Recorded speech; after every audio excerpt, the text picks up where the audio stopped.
Hello, this is Adam Carroll with Justice for All. And this show, UN This Week, will be talking about and discussing self determination. And we're going to start with our guest, who is an expert on Kashmir.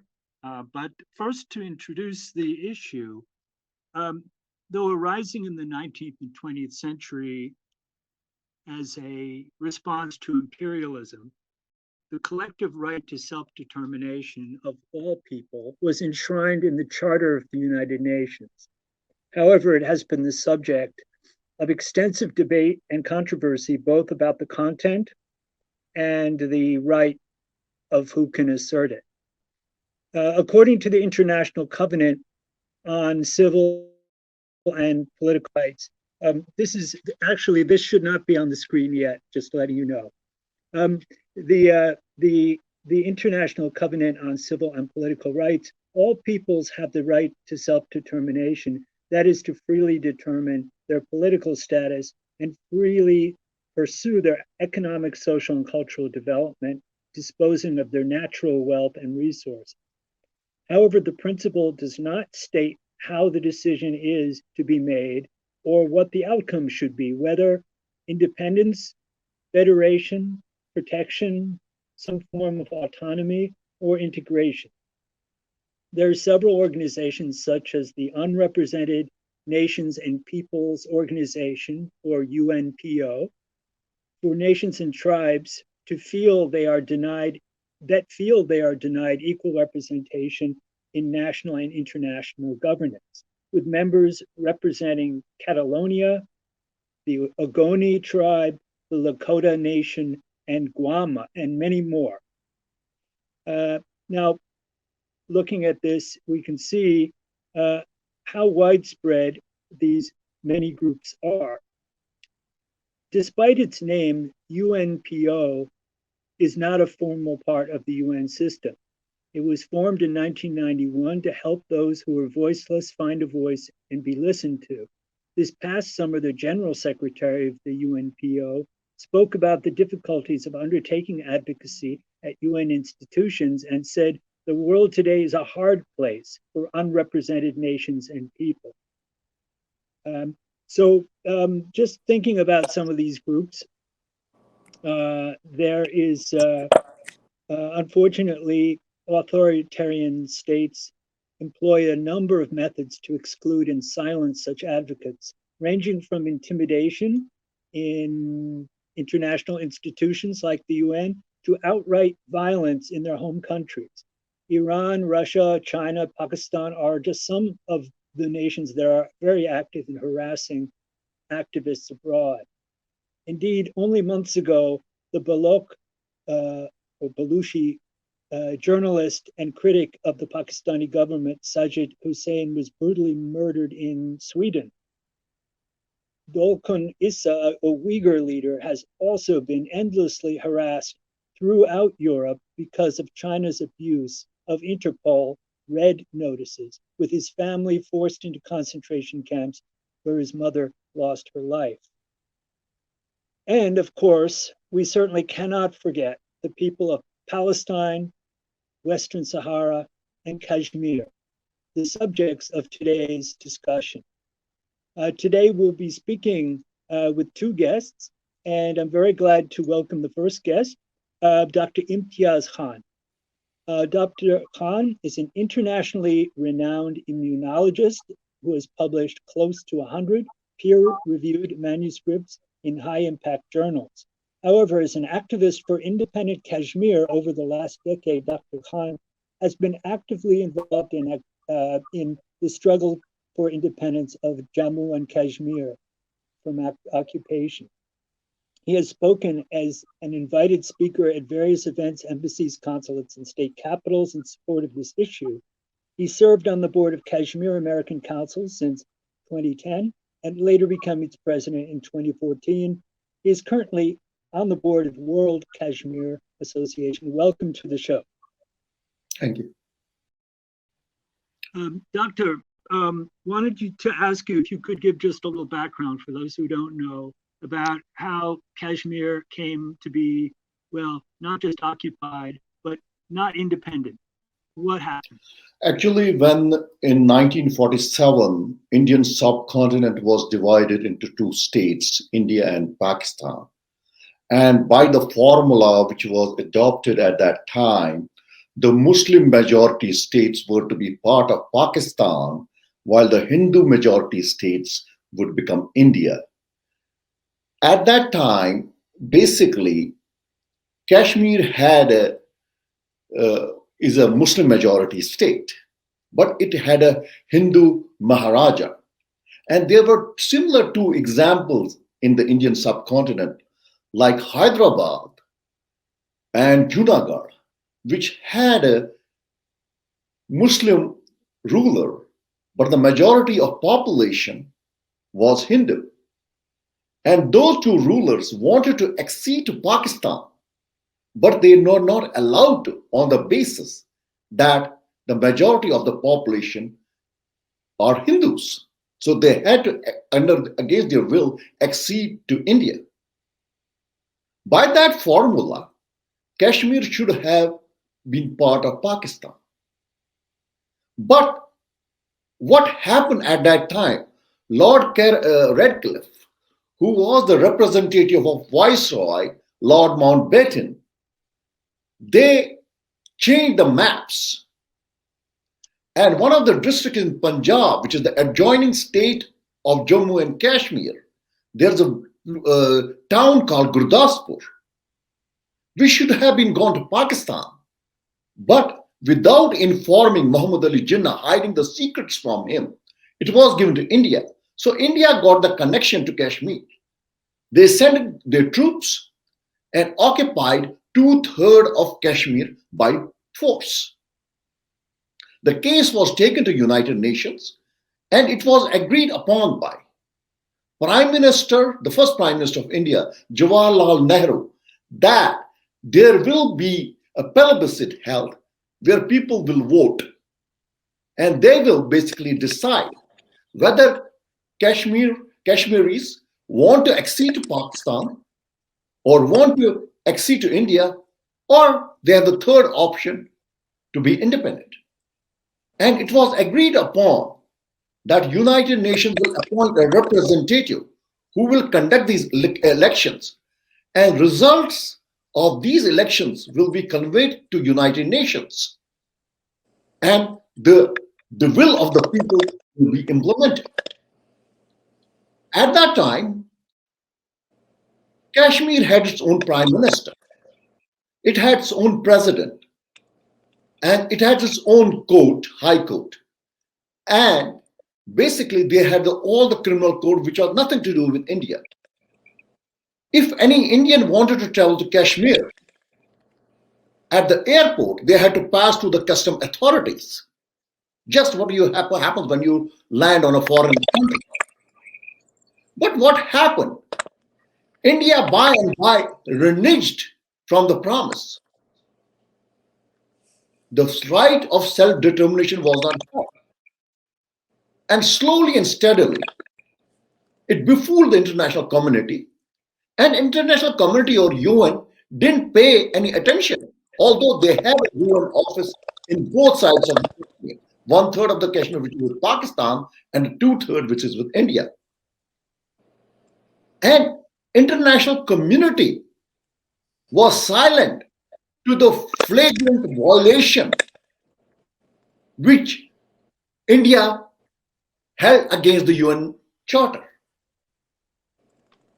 And by, they changed the nomenclature of the ruler of Jammu and Kashmir. They made it as a chief minister. Then the president was converted to governor, like other Indian states. And then there were laws were implemented that the rule of the Supreme Court's writ will apply to the state of Jammu and Kashmir. And there were peaceful demonstrations held against this changed situation by people of Kashmir. But because the world didn't pay any attention, the world was silent. So India continued with these, horrible measures. In 1989 and 1990, end of 89, beginning of 90, the youth of Kashmir became very restive. They started a movement. And what India, in response to that, India unleashed the reign of terror against the people of Kashmir to basically throttle their voice. They were massacred. The armed forces, right now there are about 900 Indian forces in Kashmir. Basically, any demonstration, they sprayed them with bullets. There are several incidents, like Gaukadal, where 200 to 500 people were killed in cold blood. Then in area called Hawal, where they were taking the dead body of Maulana Farooq, who was killed by Indian intelligence agencies, and people were accompanying his body, and they were fired upon and killing hundreds of people. The women have been raped. There are yes, yes. I didn't mean to interrupt. We were having some sound difficulties. I think you said there were 900,000 Indian troops. Troops in Kashmir, right?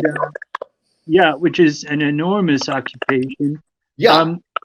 The earlier, I understand in the news from last week that the framer of Kashmir's independent constitution, Mr. Krishan Dev Sethi, was the last surviving member of the Constituent Assembly from that time. Was that an effort to make an independent nation? Yes, exactly. That was basically, it was plebiscite was to be held. There will be a UN supervised plebiscite and writ of the majority with plaque. And that representative of UN, as I said, will report to United Nations, and decision of the people will be implemented.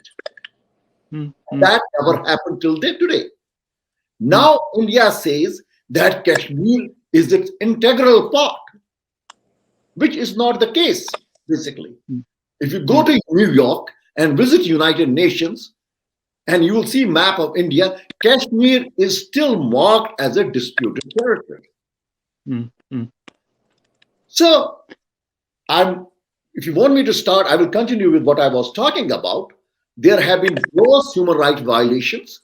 Until 2 years, 130,000 people, youth, ranging from the ages of 15 to 30, have been killed in cold blood.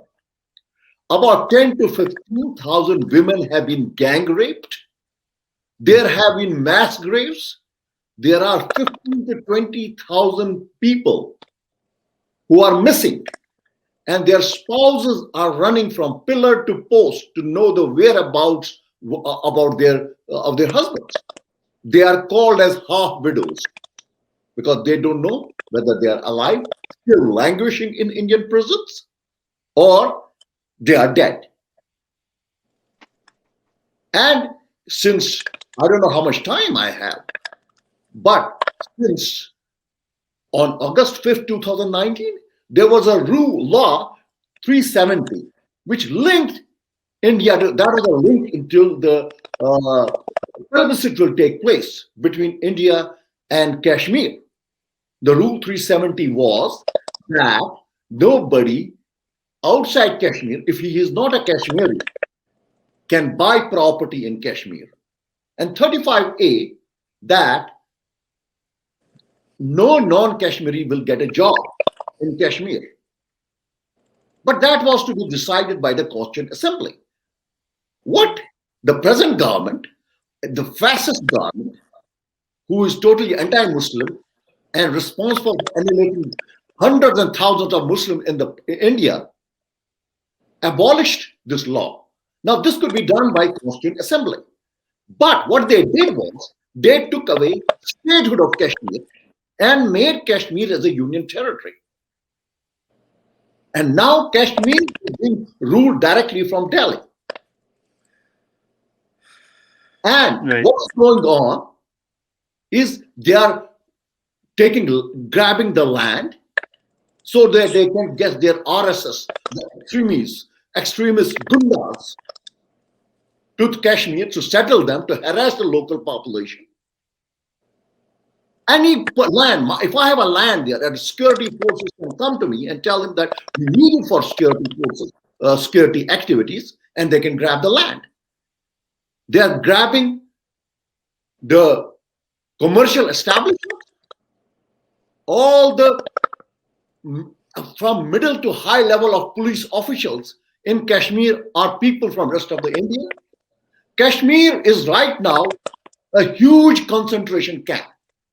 Only difference in Bosnia and Kashmir is that at that time in Bosnia, people were behind barbed wires. Here they are in the houses. It is a colony. People have no rights. They have turned Kashmir into garrison town. They can kill anybody with impunity, which they are doing. And if they suspect, least that there is a freedom fighter hiding the house, they don't basically blast that house. They blast the whole area. They have attacked the hospital. They have beaten the patients. And they are threatening the government officials that if they report any incident, they will be punished. Mm. Well, Dr. Khan, we're going to come back to you in just a second. This is a really horrific situation, and obviously one of the themes running through it is the lack of implementation of international plan for a plebiscite. Or we're going to be speaking now about Western Sahara, where international plans for referendum have been stalled in a very similar way. It's a very troubling trend of failure on the part of the United Nations. So I wanted to bring into the conversation Susan Smith.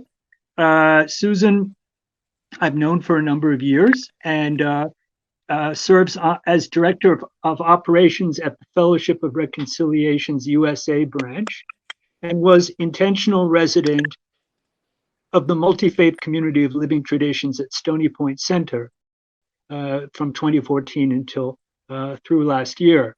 She is the former principal of 3 Islamic schools. She has worked at the United Nations Department of Information and the Department of Peacekeeping Operations and has worked and volunteered doing refugee resettlement and sanctuary work in Palestine, Jordan, Turkey, the Western Sahara, Algeria, and the United States. Welcome, Susan. Thank you so much, Adam. So nice to see you again. And also, salam to you, Dr. Khan. It was really interesting for me to listen to you speak. And as you went through the history of Kashmir, it dawned on me that what Dr. Khan was describing is really textbook. The same strategies, the same tactics used in Kashmir were also used in Western Sahara, in Palestine. I mean, Dr. Khan mentions Lord Radcliffe and the situation of Palestine. It's Lord Balfour. You know, so there is always this Western involvement that prevents international law from being followed through.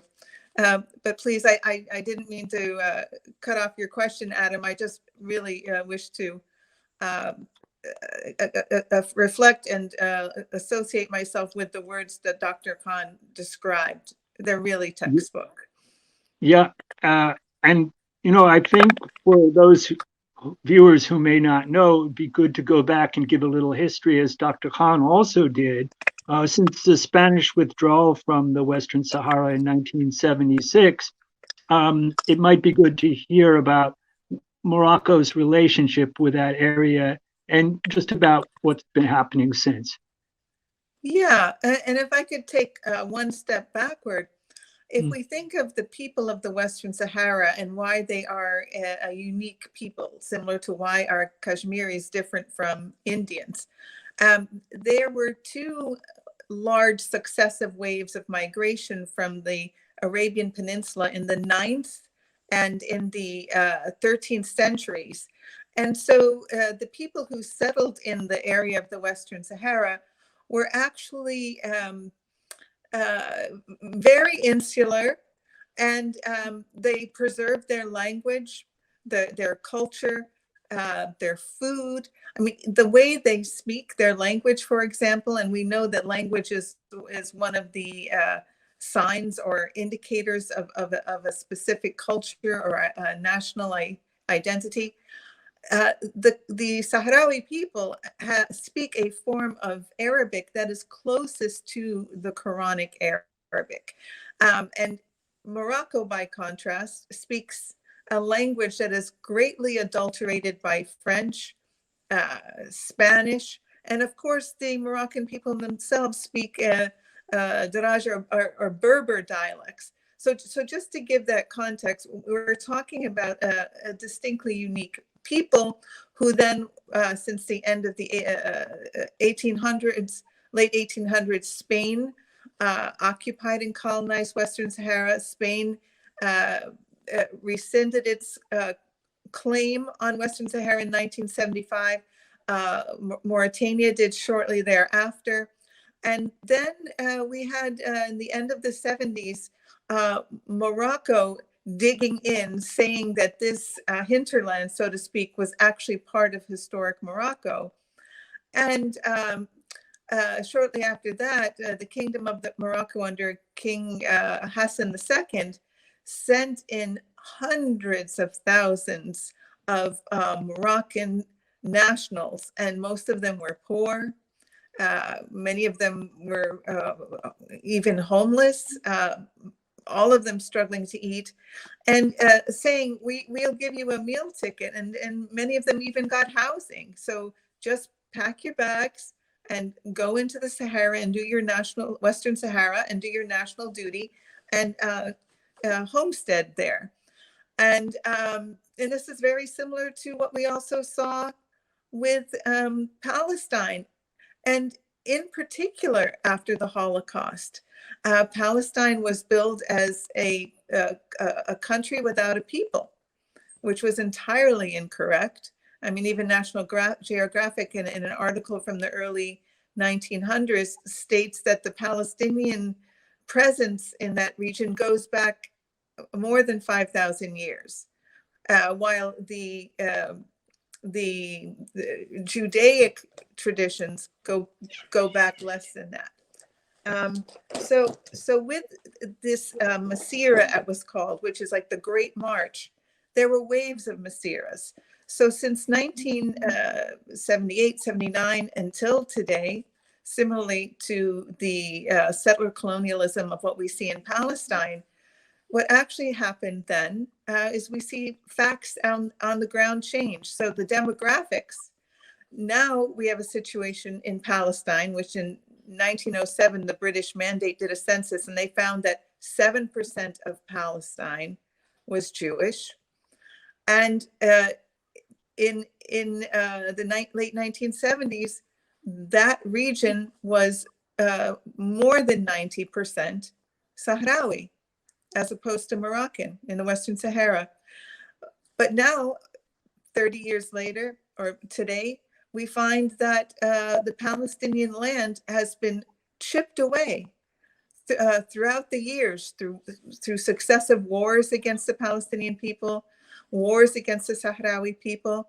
And in Palestine, for example, just before the election of Biden, the Netanyahu government pushed through a new settlement that essentially cuts off Jerusalem from Bethlehem, which are only 6 kilometers apart. I mean, they're basically the same heart and soul. Jerusalem and Bethlehem, they belong together, as it makes so much sense if we think of the history of Jesus and where Jesus was born, and et cetera, and the connection to Jerusalem. So now what we have is a similar situation in both Western Sahara and Palestine. And what I'm hearing from Dr. Khan in Kashmir is where all of the indigenous parties simply are saying, we have many, many historic documents, international law, UN documents, UN Security Council resolutions, General Assembly resolutions, and the UN, the Fourth Geneva Convention, rather, all of them saying, give us our rights, and in particular, the right to self-determination. Yet the United Nations does not have the political will to implement those resolutions in all three of these cases. And the indigenous people of those lands just say, please, implement the resolutions that you said you would.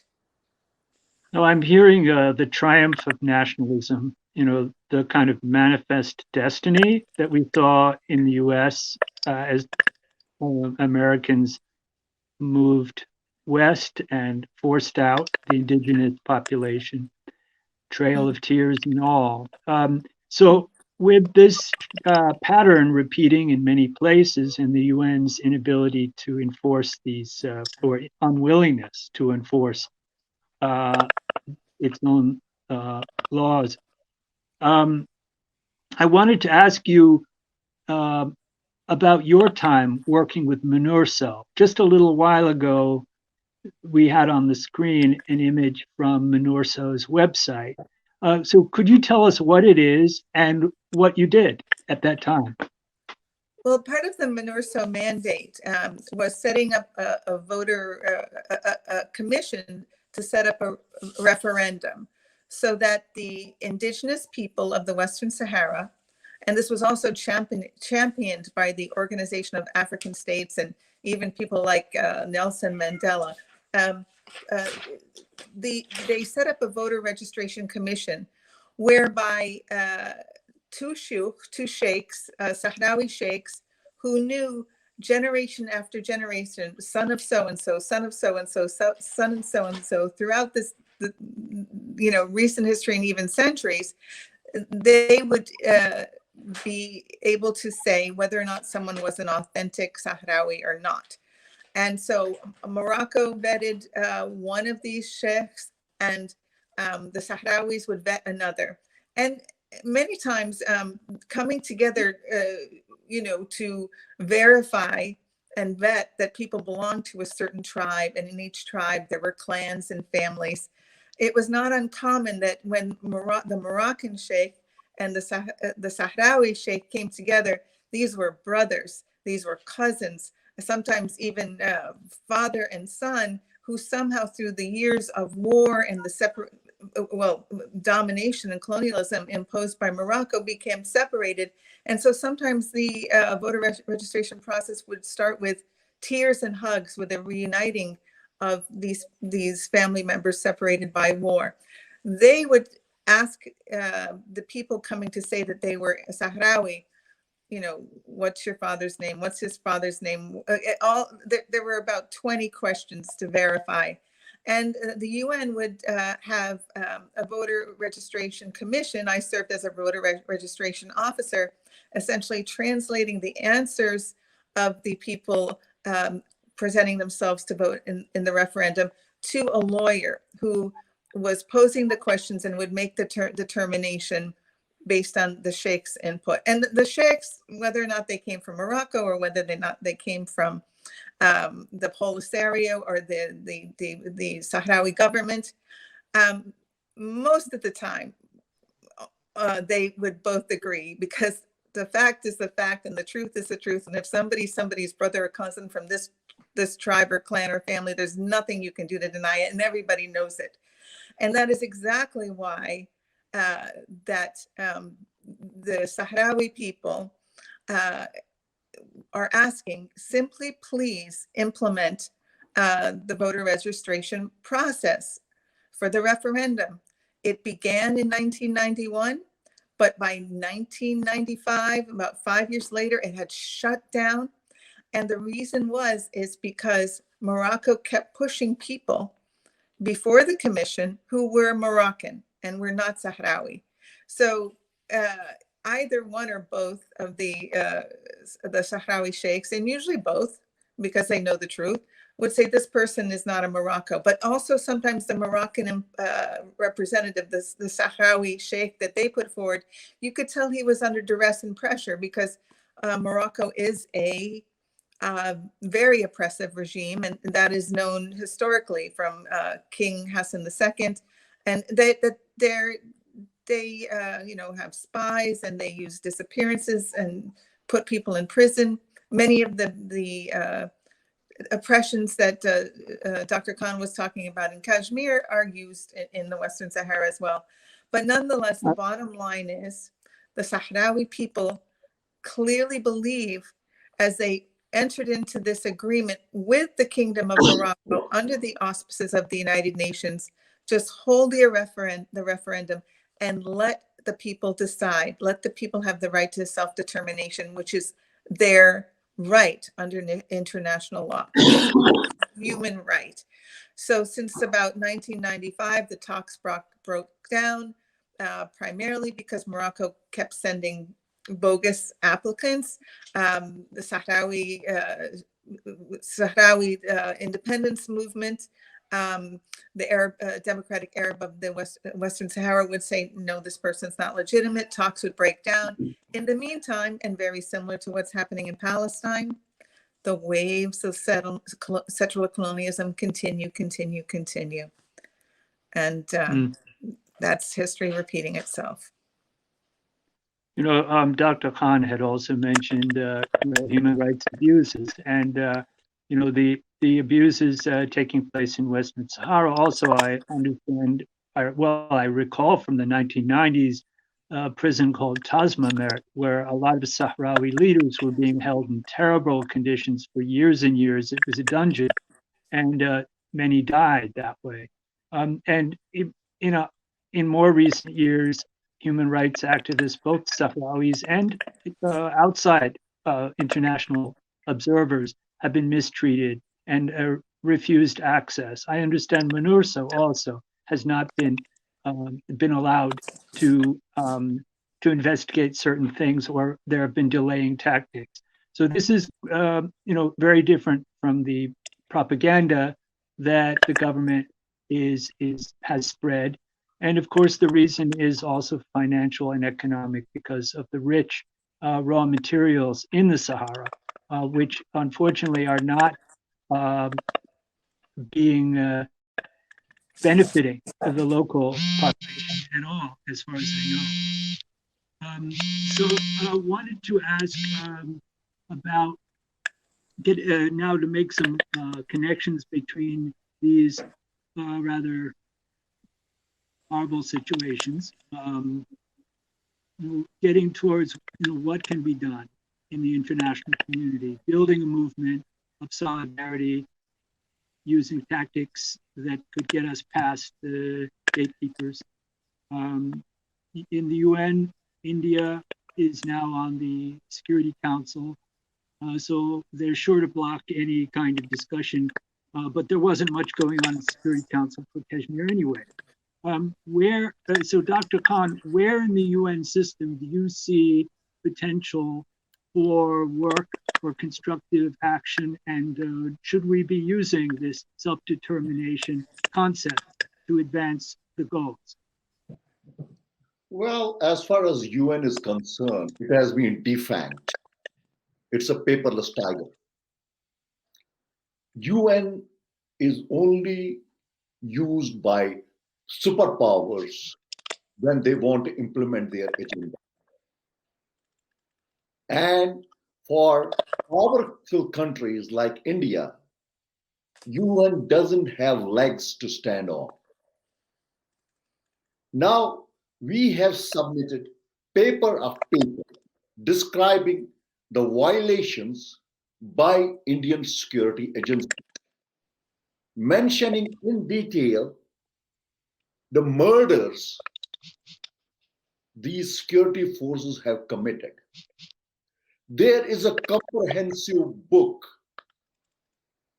900 pages, where till 3 years ago, each and every case of murder, rape, torture, so on and so forth has been documented. We have given it to pass to United Nations. Maximum what United Nations does is they tell, for example, in the case of Kashmir, that they want to send their delegation. India says, no, we will not allow you. And that's the case ends. And UN raises hands and basically says, depicts helplessness. Unless and until India, there's a pressure on India that if it continues with the violations, they will have to pay. There will be consequences. They will continue their agenda. Now, India, because of its stand against China, is becoming darling of the West. Billions and billions worth of arms are being provided to India, intelligence and so on and so forth. Unless there are consequences, there are some kind of sanctions. India will not relent. They will continue with their agenda, which is to make demographic changes in Kashmir so that there is a Hindu majority. And tomorrow, if they want to hold the plebiscite, it will be decided in their favor. So unless United Nations, you tell me what has United Nations done in so many years? Unless, like in Iraq or other countries, that's when which America wanted to do it. For smaller countries, for like Kashmir or Western Sahara, Susan, they will not take any decision unless the big powers like America, especially United States of America, wants them to do it. You adopt any resolution against India in the Security Council, it will be basically vetoed. People have to, it is a time people have to rise up. They have to boycott Indian goods, which will take a lot of time. And especially speaking from the standpoint of United States, you know it how things look in this country. The politicians don't do any senators, congressmen. You have to put a lot of money in their kitty. Then they will speak. I wondered about a special envoy. Has there ever been a special envoy from the Secretary General's office or a special rapporteur that's been, even if they're not allowed into the territory, can raise awareness? Well, it does. The problem with Kashmir is that now it hurts me to say that India, because of a lot of power and money and the business interests of America and Europe in that region, has been able to shift the narrative of the Kashmir problem. Now, if a senator or congressman in this country speaks, they talk about human rights violations. A statement from a lowly employee in state government talks about human rights violations. Human rights violations should not happen, but these are symptoms of the underlying problem. It is like you are trying to cure the symptoms without taking care of the disease. Unless you address the issue of self-determination, the human rights violations will continue. The problem is That's a very good point, Doctor, about symptoms. And I'm getting a message from our producer that we need to take a 10-second break just for station identification. So just hold on 1 second. We'll be off screen just for a second.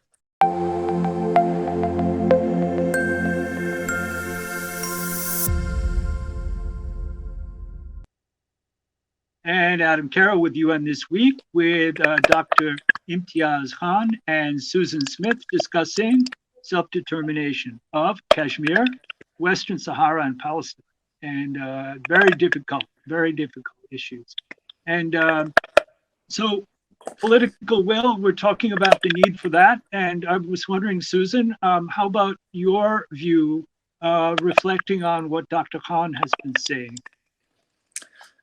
I completely agree with Dr. Khan is saying, and I think this discussion we've just touched the surface. There are so many levels and layers that I'm sure Dr. Khan and I would like to go into. But as this program is coming to a close in a few minutes, I think a perfect segue from what the doctor was talking about is to look at the status of the COVID-19 virus in these three countries and how people are being treated and how they are not given the vaccine. So, for example, Israel has been lauded with the status of being one of the top countries in the world to respond and roll out the vaccine faster than any other. However, that is with the exception of the Palestinians in the occupied territories, with the exception of East Jerusalem, because Israel treats East Jerusalem with a different status. And so if you can imagine Gaza, the largest open air prison in the world, and the people in the West Bank under repressive conditions. And as a reminder, in Gaza, they don't even have electricity for more than 4 to 6 hours a day. Only last week did Palestine finally, through Russia, secure an agreement that Russia would sell them the Sputnik 5 vaccine. Here we are in 2021, and this is the first that Palestinians in the occupied territories have a hope.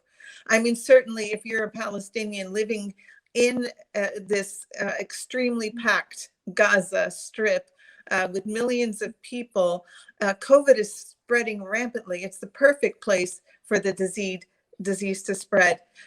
Same situation in the Western Sahara. The Sahrawis are not being, in occupied Western Sahara, they're not being provided with the vaccine. And those who are in Algeria, in Tindouf, which is a garrison city in the south of Algeria, where the 4 Sahrawi refugee camps are. Now, because they are small and contained, some women from the NOVA organization, Nonviolent Sahrawi Women's Association, they said that they had a few cases and everyone was told, in the nearly 200,000 people in these refugee camps, to stay in your tent. And they were, able to manage it, but not because of any, help from outside. And when we think too of the lauded Abrahamic Accords, this unilateral agreement to normalize relations between Israel and the United Emirates, Bahrain, Sudan, and Morocco, those agreements were immediately followed up with multi-billion-dollar arms sales agreements by the United States. Nothing in any of those agreements with Israel from those 4 Arab countries mentioned Palestine. Nothing. And, of course, Palestinian has political aspirations, but even something humanitarian, such as, and Israel agrees to supply the COVID vaccine and medical equipment and open up hospitals, etc., to help the Palestinians recover from COVID. It's none of that. So that to me just shows you very clearly that the intentions of Israel, the intentions of the 4 Arab countries, and the intentions of the United States as the primary broker clearly did not have Palestinian lives at stake. And this is, and Dr. Khan, that's really shameful. It is, and these are populations. And just to say, go ahead. Just that these are populations that have signed agreements like the Oslo Accord or the, the MNORSO mandate from the UN in good conscience, only to see that the opposite, there's this UN legislation that's lifted up that's supposed to create peace. Nothing happens. In fact, things get worse. And then people get very upset. And throw COVID in it. It's a hopeless situation. And until there's some goodwill and applying the international resolutions, General Assembly, UN, et cetera, that have been promised such as a referendum, until international law is followed, we can only see people get more desperate, particularly with people dying with COVID. Yes. So Dr. Khan, just as an immunologist, we're all hoping that you'll hook us up with some vaccines too. But as far as the impact of isolation and disenfranchisement, occupation, and now the pandemic, how is Kashmir doing these days? Well, Kashmir thing is that with the COVID, you have to have testing. And unless you have the testing, you don't know how rampant the virus is. In Kashmir, what is going on since last few months, young people as young as 17 years of age, they are dying of heart attacks. Suddenly, there is a person who had just graduated from the university, and he died suddenly from the heart attack. And as you know, this virus results in clots, and these clots can go anywhere. They can go to the heart, they can go to brain, and person die. Unless there's a testing, you don't know that they were COVID positive. COVID doesn't cause one symptom. It can cause wide variety of symptoms. And the testing in Kashmir is not taking place. And the problem is that with 900,000 forces who come from other different parts of the country, who go and leave our place constantly, and many times it is suspected they are bringing this virus. And they don't basically implement social distancing. And that could be the reason the virus is basically spreading faster than any other country. And without the testing take place like they are doing in India, you don't know how rampant the disease is. Like even in this country, with the most advanced medical facilities, you cannot say 2 million. It is amongst those people who have been tested, they are positive. But this is a country of 330 million people. It is not possible to test everybody. You are labeling those many cases which you have tested.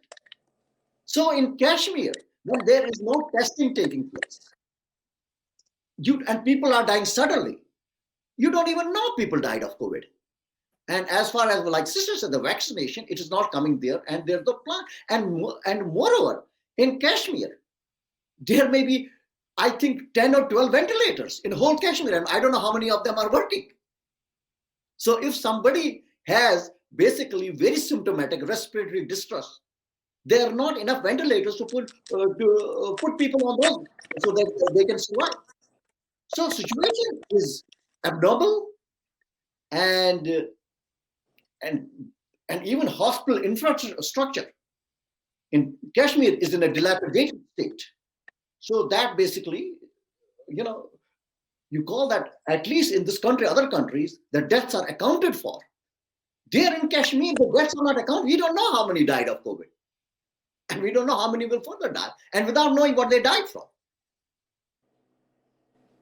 I'm really sorry. And, I think, we have to think about people, maybe your relatives who are in that situation. And so I think with all these crisis situations, we've got to push the UN to do better. If our viewers want to contact any of our guests, please contact us at UN this week, and we can put you in touch. We have to end the show, but we do also have an event coming up this Friday with Dr. Imtiaz, because it will be Kashmir Day. It's upon the screen there. Here it is. It's Kashmir Solidarity Day, virtual webinar, many excellent speakers, as you can see, and including Congresswoman Rashida Tlaib from Michigan. So very important issue that we hope will get more attention and more action, and not to give up hope, for these quite big challenges. So our hearts are out there. Our thoughts are and prayers are with the people of Western Sahara, Palestine, Kashmir, and all the other oppressed peoples of the world. So again, thank you all very much. Stay safe and stay tuned.